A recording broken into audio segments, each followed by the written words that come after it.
I drove 5 hours to surprise my dad, only to find my husband and best friend already there, trying to convince him of a shocking betrayal.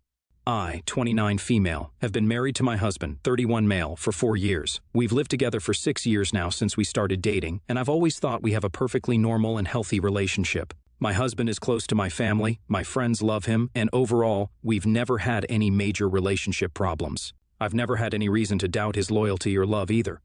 So what happened recently has left me pretty shaken up, to say the least. Let me tell you about my best friend now. We met in college and lived together for almost the entirety of our college life. After college, we continued to live together for a year or so before I had to move out for work, as the commute was becoming too difficult to manage. Even after that, we remained very close and saw each other at least once a week. As you can probably tell, it was a solid friendship. She was the maid of honor at my wedding too. She also visited my hometown with me nearly every holiday, as she was not really close with her family, and my parents started seeing her as a second daughter. When my mom unexpectedly passed away 5 months ago, she supported me through everything I went through.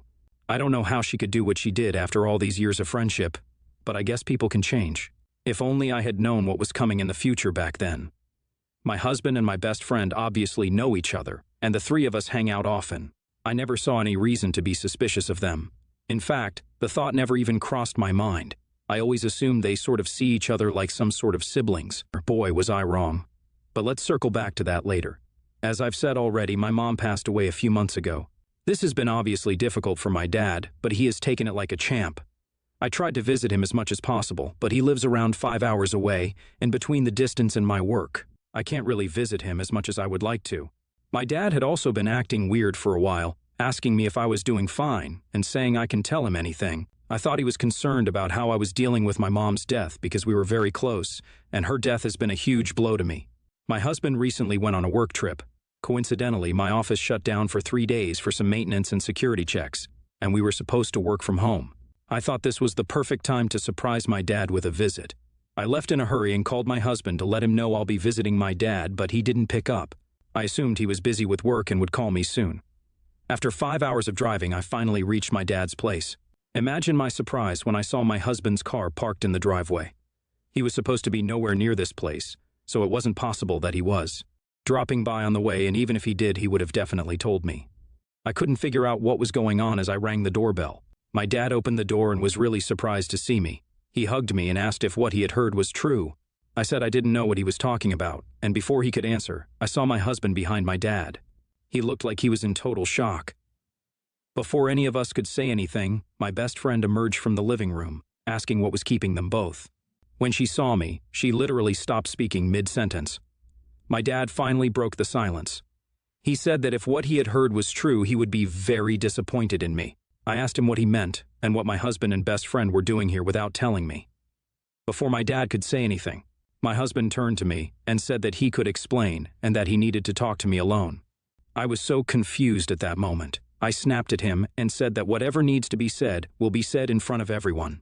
Clearly, they were comfortable having a conversation with my dad without me. Dad asked us all to have a seat at the very least, and I just followed him to the living room mechanically. My best friend was silent the whole time. After a very uncomfortable silence in the living room, my dad told me that he knows about my problem. What problem? What on earth was even going on? I said as much, and he told me there's no point in hiding and that my husband and best friend had told him everything. Even more confused than before, I demanded an explanation from my husband. He again told me that he could explain everything if I just talked to him alone. My dad then intervened and said that my best friend and husband had shown up this morning and told my dad that I had been drinking a lot. They went as far as to say that I was getting verbally abusive and buying more and more expensive bottles of wine and wouldn't let anyone stop me. This was an absolute shock to me. I mean, I do have the occasional wine now and then, but in no way do I have a drinking problem. The part about being verbally abusive and overspending was even more absurd than my alleged drinking problem. I obviously started denying everything and asked my husband and best friend what the hell was going on. What I found out has officially turned my life upside down. My husband told me he'll explain everything if I just went back home with him, but I demanded an explanation right there. That's how I found out that the two people I love most in the world were trying to cheat me out of my mom's inheritance by trying to convince my dad I was an alcoholic with a shopping problem. My best friend is a lawyer. I scanned the document she had built up to steal my inheritance, wrote an email about everything that had happened, and sent it to her workplace. She didn't have the guts to confront me, but my husband called me up, saying I didn't need to drag our professional lives. They can all go to hell for all I care. She told me that she'll probably get fired. AITA for doing what I did? Wow, I was not expecting the outpour of supportive comments and messages from you. I wasn't even sure if anyone would read my post, but I want to thank everyone for the kind words. It's still hard for me to talk about this, but I'll give you some context. My mother was an only child who inherited everything my grandparents owned. This includes some money and a beach house. She left it to my dad with a request for him to give the money to me. It isn't an extravagant sum, but it's still quite a lot. Dad worked as a banker his whole life and has a great retirement plan in motion, so he had no reason to keep the money. We were going to start the legal process of sorting out the inheritance, but it was supposed to take a few months, and after Mom's death, we had both decided we'll deal with it later. If only I knew what was to come. My best friend knew everything regarding this because, as I've already mentioned, we are very close. I don't know how this has been going on behind my back, but my husband and best friend have been seeing each other for a while. When they found out about the inheritance, they made this plan to convince my dad to temporarily give the money to my husband for safekeeping by saying I cannot be trusted with it. For the last few months, they have been secretly talking to my dad behind my back and convincing him that I'm emotionally unstable and had an alcohol problem. The day I caught them at my dad's house, they even had the papers ready for my dad to sign. I'm absolutely devastated. I've put in a request to work from home and have been living with my dad. My dad is pretty shaken up by everything. He used to see my best friend as a daughter, and this betrayal has been very hard on him. I honestly don't know how to manage my own emotions and take care of him at the same time. Some of you have told me to sue my best friend and husband, but I'm not sure if I'm in the headspace to get into a complicated legal case right now. I'm still pretty much in shock.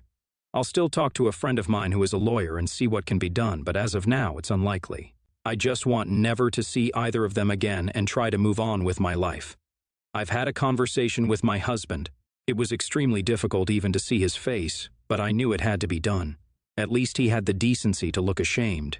I told him not to waste my time and tell me everything honestly. Apparently, he and my best friend had feelings for each other for quite some time. When I found out about my mom's death, I went into a depressive phase and spent a few weeks at my dad's place. Apparently, that I went over to my dad's place and lived there for a couple of weeks, and apparently that's when things escalated between them. So, there I was grieving for my mother, while the two people closest to me were betraying me in the worst possible way. I can't even believe what my husband is saying. Who knows, maybe this has been going on behind my back for years now. My best friend has gone radio silent on me. I hope she's feeling at least a little ashamed about what she has done. I have talked to my lawyer friend, and she said that since my husband and best friend didn't actually steal any money, the legal process might get tedious without amounting to anything much. I agree with her and have decided not to pursue anything like that. What I am planning to do is to get a divorce from my husband as soon as I possibly can, sell our house, move back closer to my dad, and never see those people again. I'm going to file for alimony and get the house, which I think is more than reasonable considering the massive betrayal I've had to face. NTA. I'm so sorry to hear what happened to you, OP. I guess sometimes we can never really tell who people are. I hope you find yourself some better friends and recover from what happened to you. I'm glad you're cutting them off completely from your life, and the fact that you get to be closer to your dad must feel good. Good luck with everything. NTA in any way. I cannot believe just how terrible your husband and former best friend are. Not only did they cheat, but they also tried to convince your grieving father that his beloved daughter is going through something as serious as an alcohol problem. I can't fathom how twisted and selfish someone has to be in order to do that. I live with my partner in a block of flats apartments with rather thin walls and quite a growing number of families. As of the last year, I came to find the reason we suddenly had so many moms and babies come through was because it's part of a refugee program. I was pleased, as I worried it was mothers of domestic abuse, as I'd never seen any fathers in the front desk. Security wouldn't let my partner come in without heavy questioning one time. Fathers seemed to have to sign in at the front desk. So we got a family of mom and daughter, likely 7 years old, move in across from us, while we also had a mom and daughter, same age, move in next to us. Soon we hear screaming coming from the kid across the hallway. No biggie, as it's a kid, and that happens. Mom seems stressed out, but can't blame her, as kids can be hard work. But soon it's developed into the mother being a million times worse than the kid. Every morning, like clockwork, she screams at her kid and continues it into the hallway at 9 a.m. every day. I work from home, and my partner can't get a lie-in on the weekends, so it's been difficult working with it. I eventually opened the door one night and asked her to close hers, as she was shouting too loud. She shut her door, and I assumed she got the idea I can hear a lot more than expected. But no, 2 days later, she has me and my partner up at 7 a.m. on a Saturday, shouting at her kid again. My partner goes over, and when he knocked, she basically opened it and then closed the door in his face. Then the last resort, with a little less patience, I opened my door one morning after it was loud enough that I couldn't concentrate at work and said, "Please shut your mouth. You can't keep screaming at her like this." I assumed I had pushed it too far and retreated into my flat, feeling rather sheepishly embarrassed for getting that annoyed at her in front of the daughter. This was all last week. Today, she had her welfare checker come around for who knows what. How do I know? She had her door open. I'm trying to work, but then I heard a conversation of the woman saying she was going to report us, and that we have been aggressive, and we have been complaining about the noise from the kids and how we were unreasonable. The worst part, the welfare lady was agreeing, saying that we likely don't have children and couldn't possibly understand, really emphasizing a motherhood struggle. After this, I opened my door and said, "We have explained time and time again that we forgive you have a child, but not the way you scream at her. It's horrible to listen to, and I believe you treat that child terribly." And closed my door. I was angry and irritated. I'm also not a fan of how I approached that. AETA? This has taken place over a year. Guys, please, I reported this to Child Services and the police many times before this. Nothing has been done, and there isn't much more I can do without throwing myself in harm's way. I'm agoraphobic and have experienced child abuse all my young years. So believe me when I say I am really pushing to get this sorted. I'm also shocked by those who have suggested I don't care about the child, have a problem with refugees, and believe people who have suffered at the hand of domestic abuse shouldn't be housed. Actually speechless.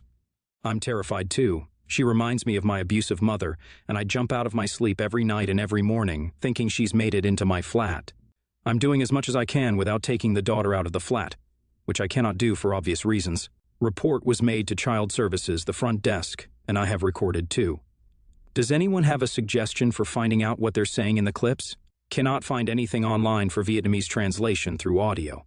NTA. From your explanation, it sounds like you did nothing wrong, and you were too timid polite. If I had been through what you and your partner had, I would have told a social worker, a welfare check worker, that she was being verbally abusive to her child on a daily basis and constantly screaming and disturbing the peace. Not only that, but I'd complain to any authority I could if it continued to infringe on my peaceful habitation of my home and property. NTA, but I might have asked a welfare checker to come in after she finished with them so you could give your side of the story. Yells can escalate and become physical, and you'd want a record of that for the child's safety. So this morning, I got an email from her business teacher saying that my daughter, 15, did not submit any of her assignments, and because of this, he doesn't have enough evidence to give her a grade. He added that he has given her multiple chances in the past, but she did not submit anything, and because he has to submit the report card grade soon, he has no choice but to give her a failing grade for her midterm. When my daughter got home, I asked to follow me to my room, showed her the email, and asked her to explain it. She apologized and gave excuses, such as the fact that she found business to be hard and boring, despite the fact that she wanted to take it, and I advised against it many times. I asked her if she could drop business for the rest of the year, and she said it's not possible. I told her that she needed to work on all her missing assignments and submit them as soon as possible for the slight chance that she could get a passing grade for her midterm and overall get higher grades for the end of the school year. She gave me a list of all the assignments that she did not work, and I had her immediately work on them. A few hours later, I heard her talking. I opened the door, and I found her talking on her phone with her friends while playing a game on her computer. After she was finished, I asked her to come and bring her phone to me. She asked why, and I told her that she couldn't take any breaks. I told her she had to get her assignments done, and she couldn't afford to waste any more of her time than she already did. She begged me to get some time off to do her things and promised that this wouldn't happen again. I was adamant about that and took her phone. I told her if I caught her wasting her time again before finishing her business assignments, I would ground her. She called me the worst and left the room. Now she's crying in her room. I wonder if I was hard on her, but she needs to know that her actions have consequences, and that if she wanted to have time playing with her friends, then she shouldn't have failed her class in the first place. NTA, that's parenting. Sometimes we as parents are the absolute worst when we try to get our kids to do what they need to do. The situation she put herself in has made it clear that she doesn't feel the compulsion to do the work and was sitting in her room wasting the limited time she had to work on the backlog of assignments. As a result, her access to her friends, social media, and games was revoked. Hopefully that lights a fire under her ass to do the work that should have been done in the first place. NTA. Not failing the class needs to be her priority, not talking on the phone and playing video games. Your daughter created this problem for herself. She needs to fix it. When she goes to university or gets a job, no one is going to hold her hand to get her work done in a timely manner. So it's best she learns the lesson sooner than later.